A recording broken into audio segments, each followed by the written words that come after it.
Welcome everyone. Today's webinar will begin in just a couple moments. We're giving folks a few moments to join. As they do that, definitely feel free to use the chat to introduce yourselves, and we'll get started shortly.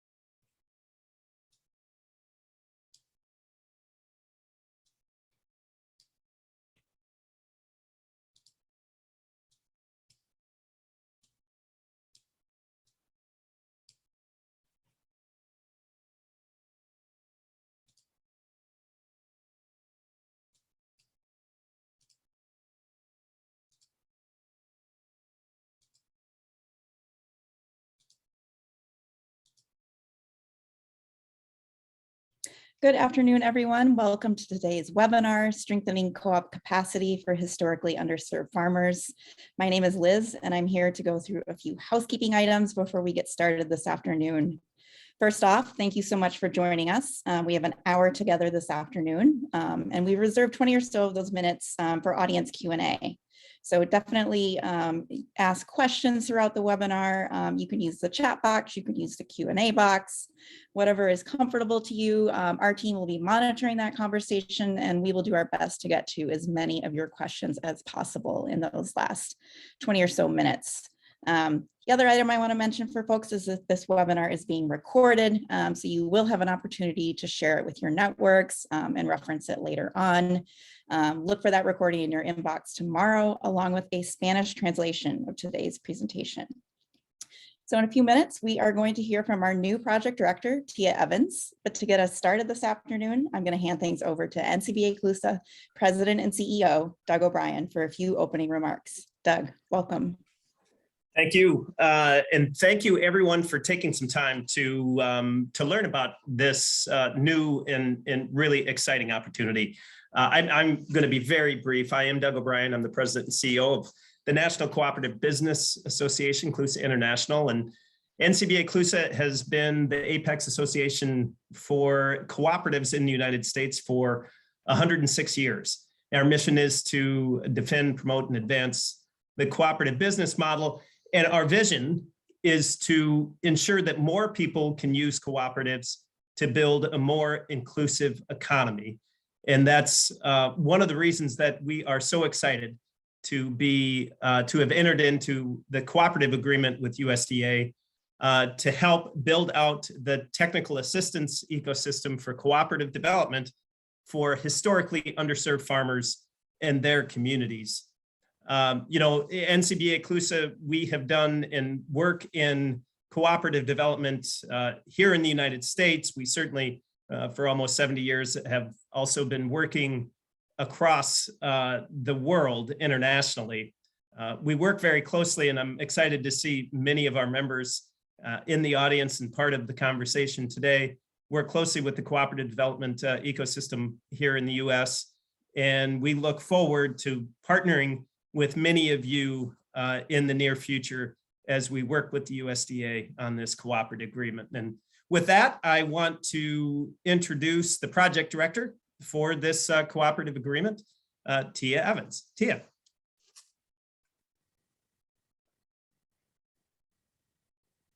And you're on mute, Tia.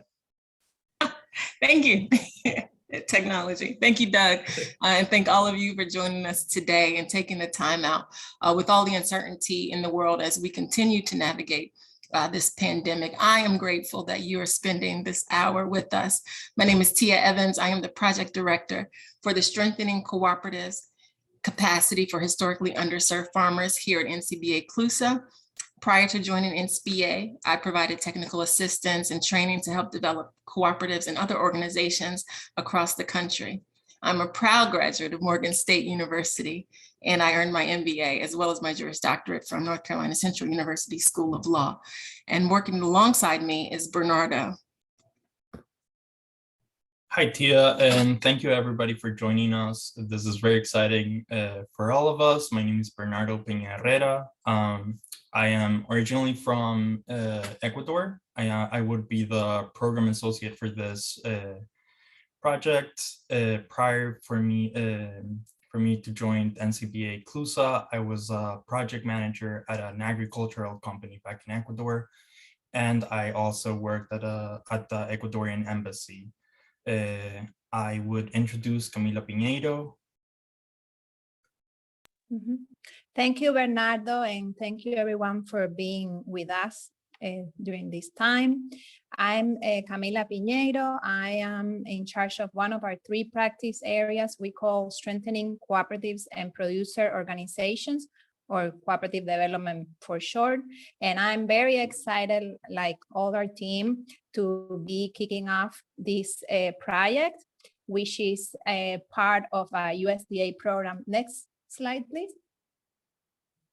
And this is the American Rescue Plan Technical Assistance Program, which primary goal is to support organizations, which they call cooperators, that will collaborate with USDA on the delivery of targeted technical assistance and related activities to achieve future outcomes of improved equitable participation of farmers, ranchers, and forest land owners, which we're gonna call for short farmers, to include all these.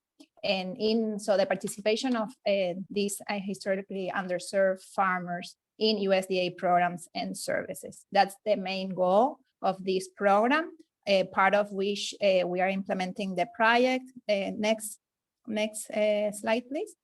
And the USDA, this USDA funded program is aligned with some of the USDA strategic goals, which are to ensure USDA programs are delivered efficiently, effectively, with integrity and a focus on customer service. Second, to promote American agricultural products and services. And third, to facilitate rural prosperity and economic development. Next slide, please. And go ahead, Tia. Thank you, Camila. So the USDA is working to ensure that underserved farmers, ranchers, and foresters have the tools, programs, and support that they need to succeed in agriculture. Funds provided by the American Rescue Plan Act will focus on creating opportunities for underserved producers through TA and capacity building, access to land and credit, and access to markets and market development. The American Rescue Plan Technical Assistance Investment Program was awarded to 20 organizations across the country, and we're working under a 5-year cooperative agreement. Each of us are committed to working in historically underserved communities with emphasis on providing technical assistance, program development, curriculum development, deployment, and evaluation of impact in the introduction of USDA programs, financial literacy, market planning, technical support.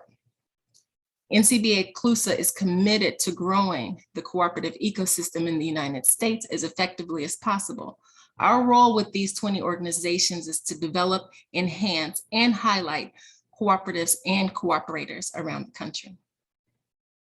Next. And so why was NCBA CLUSA granted this cooperative agreement with USDA? First of all, it's important for people to know that we were approached by USDA, and we think it's because of our experience, long-term experience managing large federal awards, both from USDA and USAID abroad, no, in other countries. And of course, we pursue this opportunity because it aligns with our mission and vision, as our CEO and President Doug O'Brien was mentioning, which is a part of it is to promote the cooperative model. And this is very aligned with our diversity, equity, and inclusion initiative. So this is also an opportunity for us to expand our work in that area. We also are pursue this opportunity because we in conversations with some of our members, we understand that we can act as a convener of some of our members and other cooperative stakeholders in the ag space. And we can also support some of our members or the work that they're doing through this opportunity. You're gonna learn a bit more about how further in this webinar. And of course, we are decided to embark on this effort because we believe and are confident we have the program management capacity to manage, as mentioned, this large, which in this case is not so large, but these funds, federal work. And because the reason is because we have in place systems, processes, and teams like our grant and compliance unit. You're going to be hearing from one of our members of this unit later on, also our monitoring and evaluation team. And we have the capacity to manage these funds in compliance with all the regulations. And of course, because we have experience internationally, supporting cooperative stakeholders and directly cooperatives, and particularly cooperative development communities in other countries. So we think we can apply our experience and adapt it to our work in the US, in which we are going to be not developing mostly we're going to work with local organizations. So you're going to be hearing more about the how later. Next, please, and to you. Thank you, Camila. Overall, NCBA CLUSA's objective is to support historically underserved farmers, ranchers, and their communities by creating a community-led cooperative development ecosystem. As you all know, cooperatives provide small producers marketing and purchasing power, access to various networks, and trainings and technical assistance. Through the cooperatives, producers develop stable, sustainable business that lower cost of inputs, expand access to markets, share best production practices, and add value through processing. Locally rooted cooperatives build civic and social capital that anchors our communities. NCBA CLUSA is dedicated to support capacity building efforts to enhance the cooperative ecosystem. We understand that in order for the success of this project, we must make sure that our communities have access to all of the services that meet their needs. Next. As Tia previously mentioned, in this project, we're going to specifically target historically underserved farmers and ranchers. The 2018 Farm Bill includes provisions for historically underserved producers to address unique circumstances and concerns. USDA has 4 categories to define historically underserved farmers and ranchers. The first category is socially disadvantaged farmer or rancher. The term is defined as an individual or entity who is a member of a socially disadvantaged group. A socially disadvantaged group is a group whose member has been subject to racial or ethnic prejudice because of their identity as a member of a group without regard of their individual qualities. A social disadvantaged group consists of the following: American Indians or Alaska Natives, Asians, Black or African Americans, Native Hawaiians or other Pacific Islanders, Hispanics. For an entity, at least 50% of the ownership of the farm business must be held by a socially disadvantaged individual to be a socially disadvantaged entity. Next slide, please.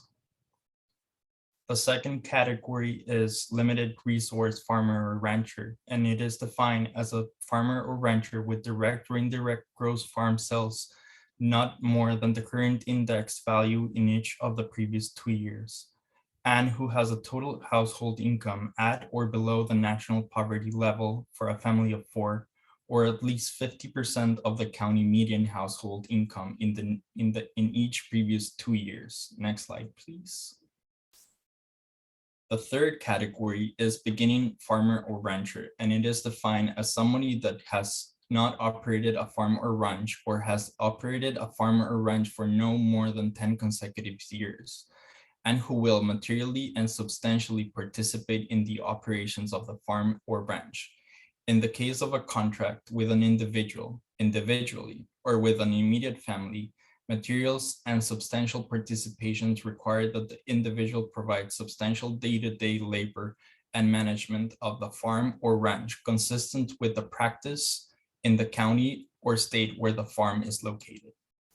Next slide, please. The last category is veteran farmer or rancher. The term is defined as somebody that has served in the United States Army, Navy, Marine Corps, Air Force, or Coast Guard. It is included the reserve component, therefore, and was released from service under conditions other than dishonorable. It has not operated a farm or ranch or has operated a farm or ranch for no more than 10 years, or who has first obtained status as a veteran in the most recent 10-year period. Over to Tia. Thank you, Bernardo. In an effort to reach the farmers, ranchers, and the communities, our major activities for this project include increasing awareness of the cooperative model.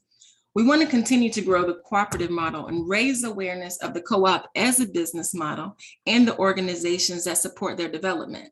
This looks like providing technical assistance and resources on the ground that allow for market growth. If you're working with cooperatives in agriculture and have a need to increase capacity, this is an avenue where we can partner. We want to host online conferences with organizations to highlight the use of cooperatives involving agriculture economies and USDA resources for co-ops.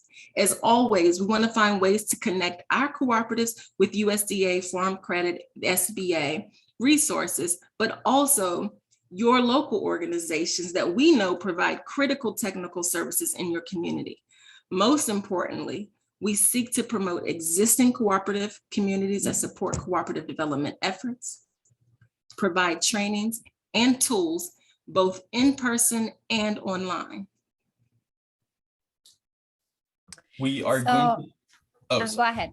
We're going to develop culturally appropriate resources to develop and run cooperatively owned businesses. Among the resources we're developing, we have a lunchbox and a series of toolkits that include a good governance toolkit that is inclusive of various stages of development and will be available in English and Spanish and other languages if deemed necessary. As part of the lunchbox, we will develop a train the trainer material based on needs assessments with special interest on governance, management, financial literacy, and marketing. We're creating a website that is specifically tailored for this program and that will be available for everybody. This website will provide tailor-made materials and will also be available in Spanish and English. Additionally, we want to identify a cohort of interest technical assistance providers and producers from historically underserved communities or that have experience working with and organizing them. That would help us identify and adapt cooperative education and operational documents for the use of, with historically underserved farmers and communities. Over to you, Camila. Thank you, Bernardo. Yes, as part of the third major activity that you can see there, we are going to first identify a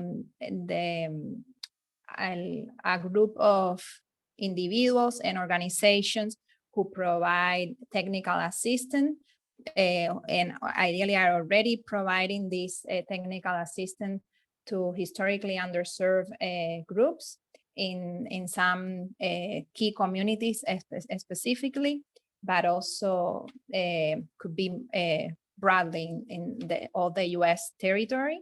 And so the idea of this mapping, and that's why we are having also one of the reasons to have this webinar is for people out there to know that we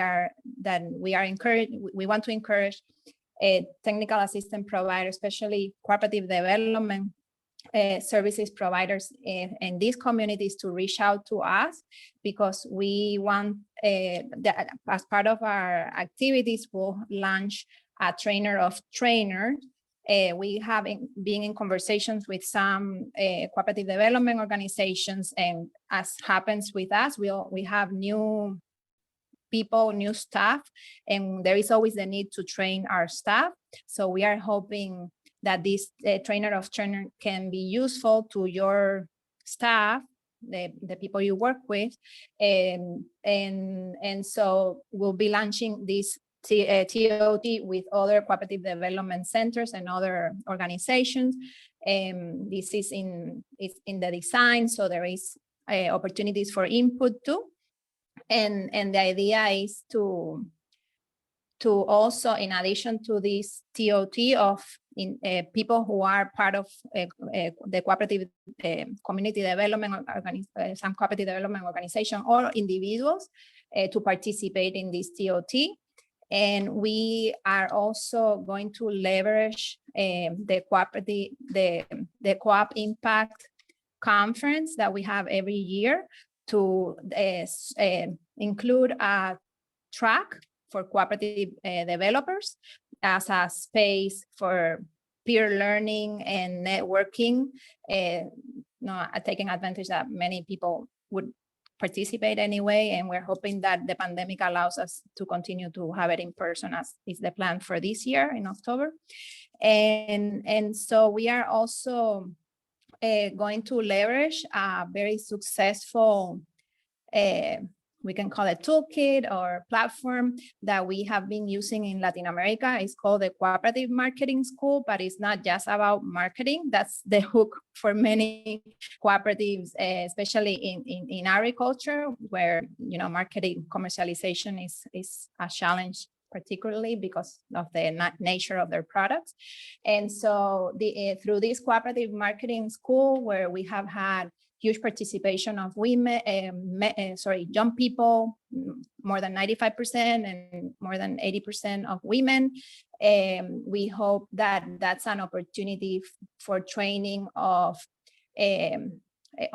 virtually online for a much larger number of people, and also cooperative members. So lastly, as part of our fourth major activity, we are going to be working with some co-op law experts in the US, people who have been working in this space for some time. So this is also a call to those working. We have already been in contact with some, but if you are working in the co-op law regulation space, do reach out to us, because that's going to be part of our work, focusing in some key communities where the legislation is a significant barrier for cooperative development, particularly around agricultural cooperative, but also other types of cooperative organizations that can be useful to rural communities. And so for this, we are planning to use our Clarity Toolkit, which was developed by the OCDC, US Overseas Development Council, of which we are a founding member. And the Clarity tool is the Co-op Law and Regulation Initiative. And we have used it vastly in other countries, and it's very useful toolkit to guide, to facilitate the process that can lead to an updated legislation or a new legislation that is needed for cooperatives to thrive. That's very short. We are going to have a separate meeting with some co-op law experts in the near future. So if you're interested, do reach out to us. And next to you. Thank you, Camila. This is a slide I think that most of you have joined us. How can we work together? How can you help? Our main goal is to work with you. We're aware that there's a lot going on the ground and in the community. This session and in the coming months will provide an opportunity for us to come together and build a strong ecosystem that supports one another. Internationally, NCBA CLUSA works behind the scenes to partner cooperatives with market opportunities that allow for sustainability. We envision serving as an actor in the same capacity domestically. As it relates to content development, does your organization create content? Are you writing, creating, and planning curriculums? Do you know web developers or graphic designers? Is your organization creating resources to develop and run cooperative enterprises? We're looking for those folks and organizations that are working within the communities to develop the resources and tools that are needed for cooperative development. Our Launchbox and toolkit development are of high importance. As it relates to outreach, we want to increase awareness of the cooperative model among the target group of producers. Are you offering a conference or a training? Does your organization need technical assistance, support, and or development? Let us know. Make our communications team aware. We want to support and highlight the work that is already happening and the innovation that is yet to come. As it relates to training, technical assistance providers, this is specifically for you. Do you currently provide training to cooperatives and their members? Are you a cooperative development center? Reach out to us. Measuring impacts. We have an in-house metrics and evaluation team that measures the impact of cooperative development. We want to expand this work domestically. This information is key for advocacy, education, and to support the increase in funding for cooperatives. Who are the farmers? Where are they located? What are they producing? How are the local markets working to grow the cooperative network? Metrics are necessary for the growth of the cooperative development community and used to drive the improvement of the economic participation among cooperative members. Next. John Manning is going to come and talk to you a bit about the procurement process and how you guys can work with us to create these materials.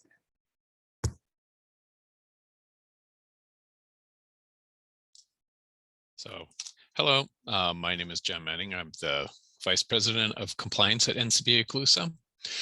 And as we start working with partners, we are, as was mentioned, we are recipients of a U.S. government cooperative agreement, which means, of course, there are a bunch of rules and regulations that we need to follow in order to work with you.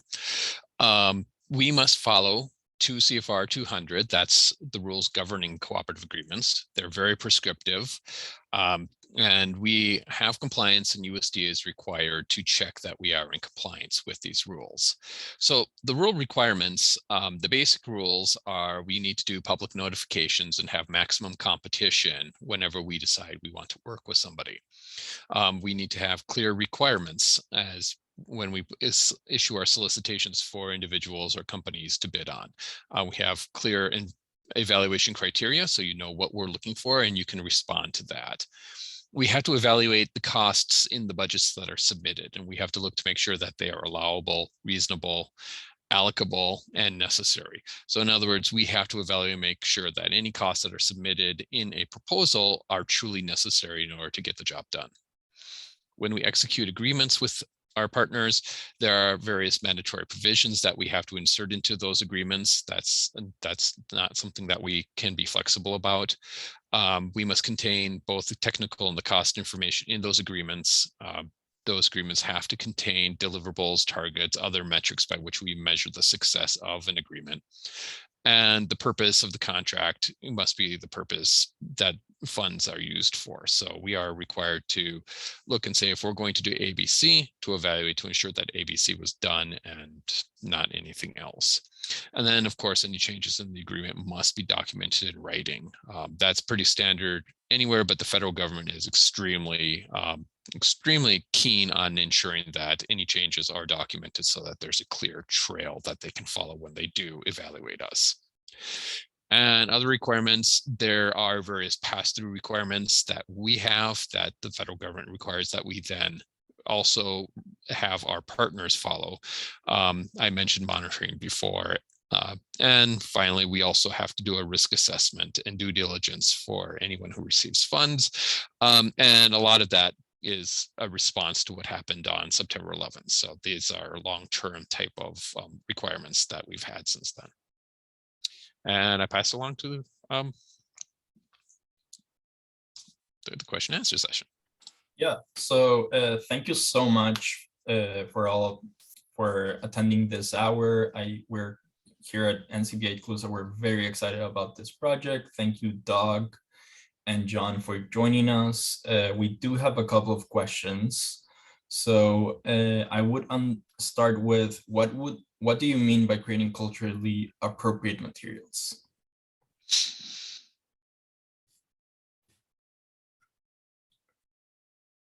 I can go ahead, but Tia, you can complement what I say, anyone here, but we were thinking particularly because we know we did some research to try to identify, understand who is this target population of historically underserved farmers. And so we understand that a significant part of them are Latino or Latinx. And also, so that means that some of the materials do need to be in Spanish. And sometimes that translation of cooperative, how to say, technical vocabulary is can be tricky to translate. So we want to make sure, based on our experience in Latin America, that we use the correct terms, etc. Also for Latinx and African American farmers, we understand that a lot of the training materials that have been developed in the US take a lot or draw from the European cooperative experience. And we believe that, or is our understanding that, you know, cooperative development training materials should leverage the experience in, or with what they call precedents of cooperatives that have existed in our territories, like around the Native American communities. There has been experience with basically cooperative for centuries. So the idea is to develop training materials that are sensitive to and understand this reality. I think that's the main point that we should, but Tia or Bernardo, if you want to add anything. Yeah, no, that's okay. Yeah, no, thank you. That's perfect. I think that's, you know, speaks to exactly what we're doing. We're also thinking about storytelling and content. You guys know cooperative development is not cookie cutter. There's no cookie cutter approach, and there's no one story to tell. And so what I'd like to see is that we're more inclusive about the success stories that we have. There are a number of long-serving cooperatives in the country that we don't highlight as often.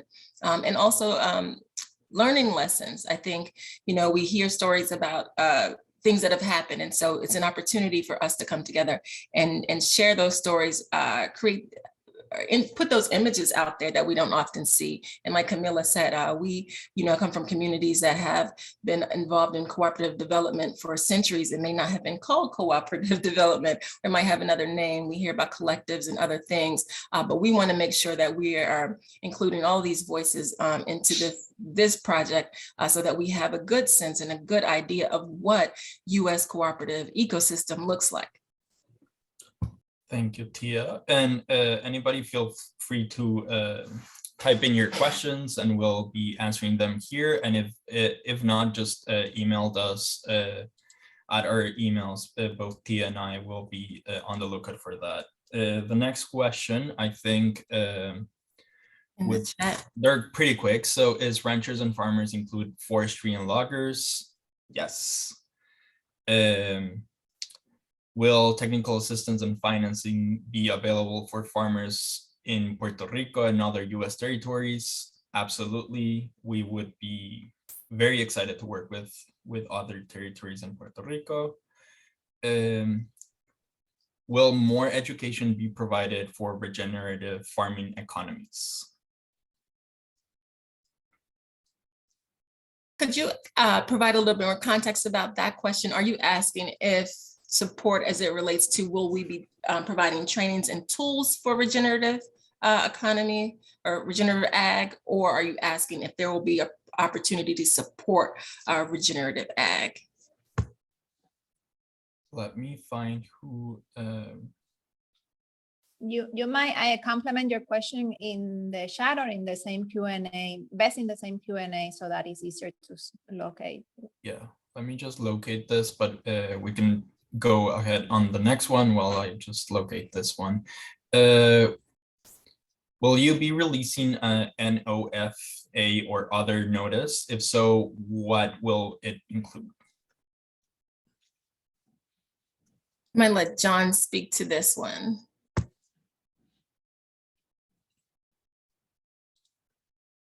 Yes. So the release of OFA or RFA, request for assistance, any document, would occur if we are going to engage in financing activities, if we're going to work with someone, provide them with funds to develop training materials, to build capacity. Anytime there's an exchange of money or goods to assist, we would have to do that. That is a requirement of the federal government. What it would include we would be including information such as, deadlines for submission, who qualifies to submit or to apply for these opportunities. Funding limits on an opportunity, if there's a cap or a ceiling on the amount of money we can provide. The various, like I think I mentioned, the information that we need in order to make an evaluation. And then we would also ask for any other supplementary information that we may require to make the evaluation as well, such as if it's required that it be a registered business, proof of business registration and such. Because I don't have a specific opportunity in mind right now, I can only speak in generalities, but basically we would be collecting this information. We are also very cognizant that you are very busy and you don't have time to be collecting a lot of materials to submit to us. So we do tailor our requests for information and submissions so that they can be filled out with the least amount of effort possible. So we will also make sure that we do our level best to make sure that you don't have to submit 500 pages worth of documentation and support in order to qualify for an opportunity to work with us. I hope that helps answer. Thanks, John. I would just add, I'm sure our comms team can add the URL, the link to our webpage where you can subscribe to our co-op weekly. If you are interested in participating in this like in the many ways that have been mentioned, we do recommend you subscribe to our co-op weekly newsletter. It's a weekly newsletter, and any time we have one of these opportunities for you to partner with us, is going to be it's going to appear in that newsletter. Once we have the website, we can post them. We can post the opportunities there. There it is. Thank you so much. Great. Thank you so much, John and Camila. I have a few questions. This is very exciting. There's a common theme of, defining rural and urban farming, and if this would be, if urban agriculture co-ops would be included or eligible for technical assistance. Yeah, so we are only, the defining category here is historically underserved. We are not limited to rural or urban, so we're not using that as a defining, I guess, something that would break up the groups. So yes, there's opportunities to serve urban areas as well as rural communities. Great. Then the other question would be, what's next? What's the next step? Good question. So what you'll hear from us in the coming weeks, we'll have, once the USDA determines the tool that we can use to release, or once we determine the tool for release, we'll have another webinar to walk you all through that particular document. And we're looking probably in about between 4 to 6 weeks from now. And so that will be the next step. Keep your eye out. The communications team will probably post something in a very similar way. Okay. Yeah, and I think this is important also. How would you define cooperative ecosystem? I can start with that and you can complement. So a cooperative ecosystem is a term that was actually developed, or that this is my understanding, in the US by, I believe it's Hillary Abel, and she's from the West Coast. Yeah. Equity, yes. I was trying to remember the organization. I'm sure anyone in the cooperative development world in the US, I'm sure has read that report and some recommendations. I forget the title, but basically there are different understandings, because some people talk about the cooperative develop or enabling environment, and some people talk about the cooperative support ecosystem. And the way we understanding, or at least I understand it, is that when we talk about the environment, we talk about legislation and regulations, and like some entities that have as mandate to regulate.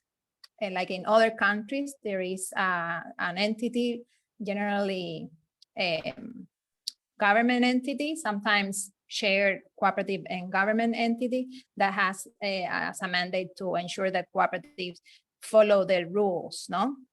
And so the enabling environment for us is mostly that. And then the cooperative support ecosystem are all those organizations that are providing technical assistance in the form of education, in the form of funding, sometimes no service, business development services, all those organizations that have as a mandate, or part of their mandate is to provide support services to cooperatives. So in the US, those could be cooperative development centers, or the rural cooperative development centers.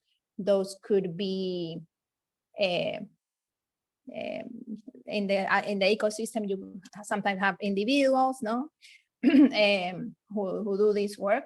And our goal with this project is to, like we do in other countries, to try to, as much as possible, make this ecosystem sustainable and as effective as possible in supporting the cooperatives. No, I don't know if I answered the question, but please add anything.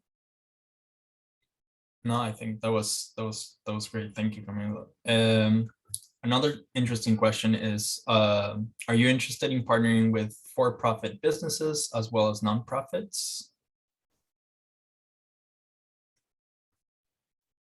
Again, I don't think we have any like parameters on like the legal structure of your organizations, as more so we're looking for folks who are working in cooperative development and building out the cooperative ecosystem around the US. Great, thank you for the clarification. And then we do have a question about curriculum development. What type of service specifically would be included? I can. That's a good question. I think the curriculum development looks like, financial literacy, technical assistance services, your governance trainings, and then more specifically, again, when we're trying to launch our launch box and our toolkit, the things that are inclusive. I think something that we have consistently talked about as a part of the network around the country is different centers have different training materials, and how do we get on one accord? And so really talking to you and other leaders in co-op development about what does that look like? What does a more, a streamline or something that, that's more consistent around cooperative development, what does that look like? So I hope that answered your question, but the curriculum development is a lot of that and more specific to the communities that you're serving. All right, we have another question. I think it's a bit long. So it says, unfortunately, we are in a season of open antagonism from some sociopolitical sectors to those efforts, including farmer-led lawsuits against the proposed loan programs specific to historically underserved farmers. The question is, what is NCBA CLUSA's confidence that this program will continue?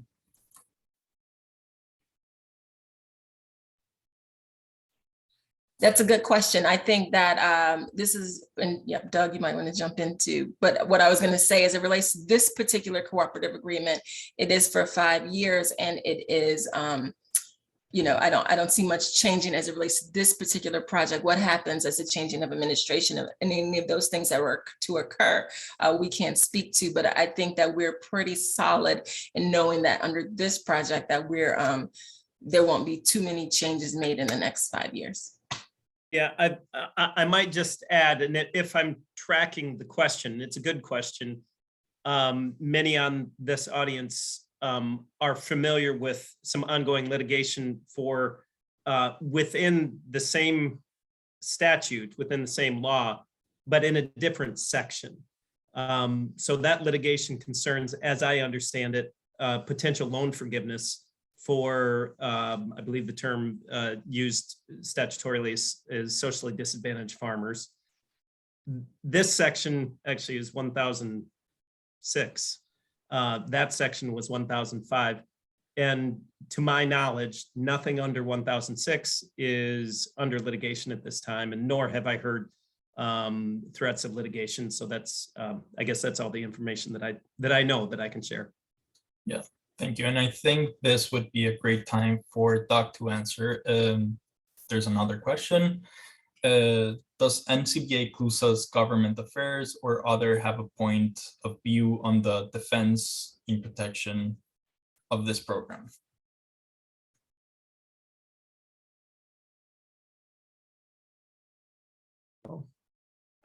Of this program, if that's what you're referring to, is it the certainly, well, I think if I refer to what I just said, that's a moot question in terms of 1006, which is the controlling section for this technical assistance cooperative agreement that we're working on. So there's no litigation and no position that we would have on it then.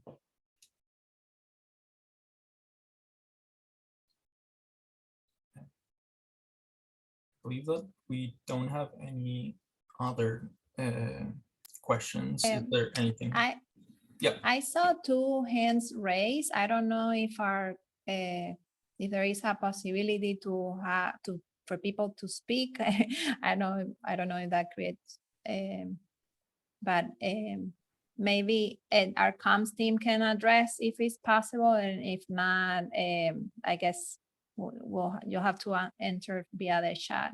I don't know if the settings of these webinars would allow for others to speak. Yeah, so this is a Zoom webinar, so the audience is muted, but you are more than welcome to add your comments, your questions to the chat or the Q&A. We're keeping an eye on that. Thanks, Camila. We're just gonna, oh, here's another question. Are agro-tourism projects included?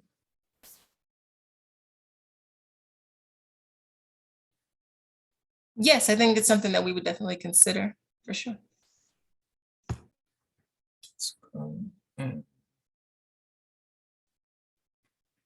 Yeah.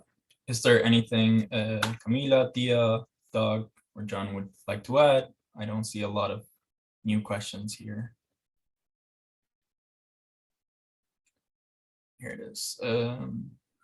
Tanya was adding something. Maybe you want to read about the litigation. Yeah, I'll actually, if it's okay with you. And Danny, I'm really glad that you that you did put in the chat. Danny Davey is the director of advocacy and policy, if I have your title right, in land retention at the Federation for Southern Cooperatives, which is a fantastic partner of ours at NCBA CLUSA.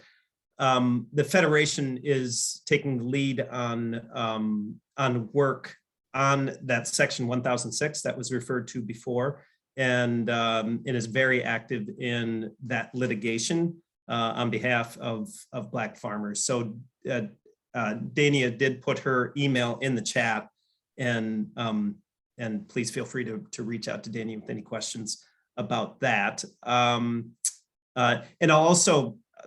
I'll just mention, because we talked about the Federation, and it's not NCBA CLUSA to speak for the Federation, but it's certainly public knowledge that the Federation for Southern Cooperatives also received a cooperative agreement within the same cohort of supporting technical assistance for historically underserved farmers. And we're in coordination with them to the degree that their work is aligned in terms of cooperative development. And we look forward to partnering with them in all of this work too. So thank you.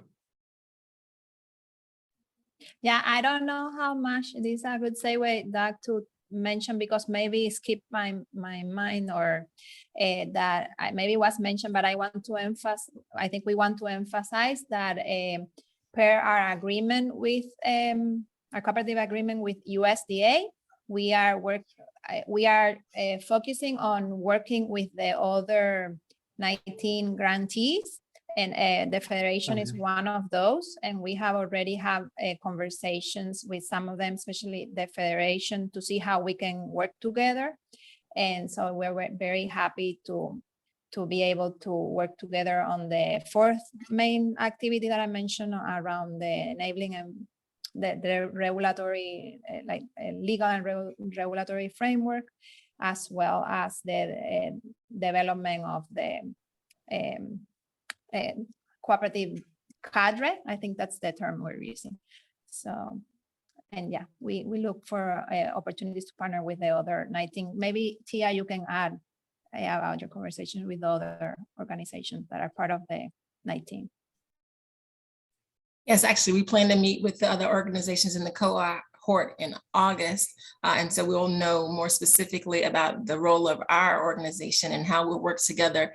But we know that we're one of a couple of cooperative organizations in the cohort of 20. So Linda might have it might be a great sort of almost final question here for Tia or Camila, and that's just sort of putting in a nutshell, really, you know, what NCBA CLUSA is either asking, or what type of partnerships are we talking about. So I'll let one of you talk about that. Thank you, Doug. Thank you, Linda, for actually pointing that out. That's one of the things I want to make sure we're clear about as well. It's both. It's that we know that you all are doing the work on the ground, and so we want to work to support and that capacity building and provide resources and services for the work that you're doing.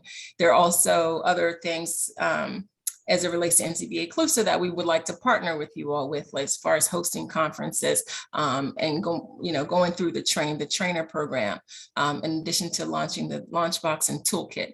But most importantly, one of the biggest reasons why I joined the organization is because I was really want to make sure that we are able to get resources on the ground to the people who are doing the work. I'm not naive to think that we could do it and we're not in these locations. I know how my community works.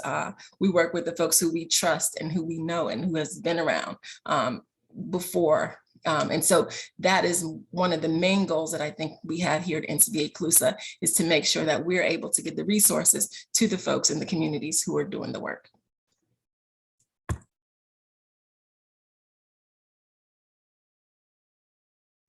Maybe I can just add that this is how we try to work in every time we do a cooperative development activity or program.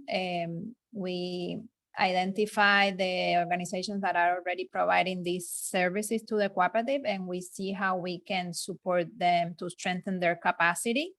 In some cases, maybe the way we can collaborate with your organization could be, for example, on the management capacity of funding, like it requires a lot to say what John said in a few minutes, all that understanding of the regulations, etc. That's something we can support your organization too, and we hope that we can also collaborate in the other activities like the material, the lunch box, and all some of your staff might want to be part of the training of trainers activity, the co-op law and regulation also activities. So I think there are many opportunities for anyone in the co-op space and the agricultural space interested in cooperative development. And at the end, basically, doesn't need to be an organization interested in working with cooperatives. It could also be an organization who wants to deliver to these farmers, no? So, yeah.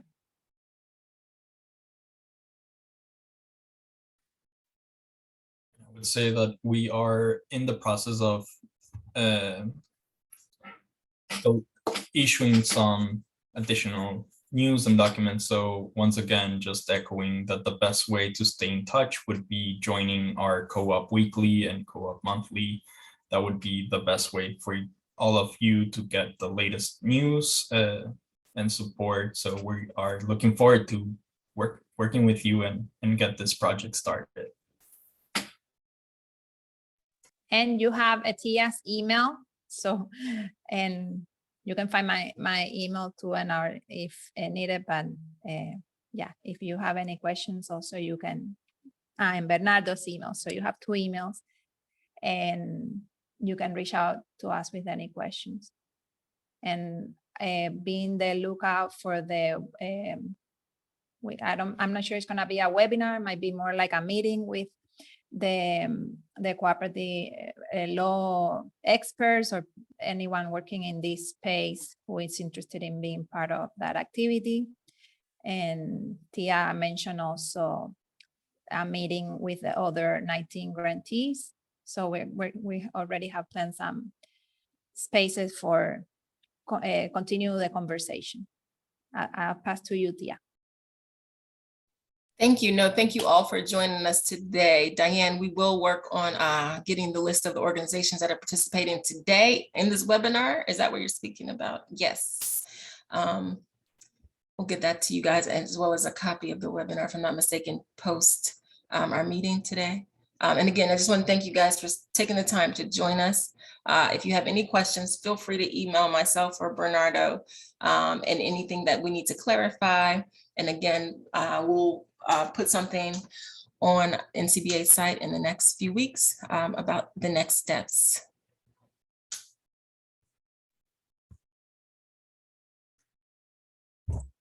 Thank you. Thanks, everybody. Have a great day. So Thank you, everyone. Stay Bye. safe. Bye-bye.